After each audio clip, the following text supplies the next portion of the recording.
ആണ് ഞാൻ സുലൈമാൻ അലൈഹി സ്വലാത്തു വസ്സലാമയുടെ ദുആ ഓർത്തത്. ഫദക്കർതു ദഅവത അഖി സുലൈമാൻ റബ്ബി ഹബ്ലി മുൽക്കൻ ലാ യംബഗി ലി അഹദിൻ മിൻ ബഅദി. അല്ലാഹുവേ, നീ എനിക്ക് ഒരു അധികാരം നൽകണം, അത് എനിക്ക് ശേഷം മറ്റൊരാൾക്കും നീ നൽകാത്ത രൂപത്തിൽ എന്ന് സൂറത്തുൻ നംലിലെ 39-ാമത്തെ ആയത്ത്.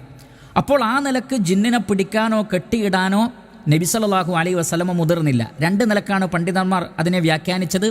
ഒന്ന്, സുലൈമാൻ അലൈഹി സ്വലാത്തു വസ്സലാമയോടുള്ള ആദരവ് കാരണത്താൽ അള്ളാഹു സൗകര്യം ചെയ്തു കൊടുത്തിട്ടും അള്ളാഹുവിൻ്റെ റസൂൽ അത് ചെയ്തില്ല. അല്ലെങ്കിൽ തനിക്ക് ആ നിലക്ക് പൂർണ്ണമായ നിലക്ക് ജിന്നിനെ കീഴ്പ്പെടുത്താൻ കഴിയില്ല, അത് സുലൈമാൻ അലൈഹി സ്വലാത്തു വസ്സലാമക്ക് മാത്രമേ സാധിക്കൂ എന്നുള്ള നിലക്ക്. രണ്ടാണെങ്കിലും ശരി, ഇങ്ങനെയുള്ള അപൂർവം ഘട്ടത്തിലല്ലാതെ മനുഷ്യർക്ക് ഒരു നിലക്കും തന്നെ, മറ്റുള്ള ആളുകൾക്ക് ഒരു നിലക്കും തന്നെ ജിന്നുകളെ കീഴ്പ്പെടുത്തുവാനോ അവരെ കൊണ്ട് നമുക്കാവശ്യമായ സേവനങ്ങൾ ചെയ്യിപ്പിക്കുവാനോ അവരോട് സഹായം ചോദിച്ചിട്ട് നമ്മുടെ കാര്യങ്ങളൊക്കെ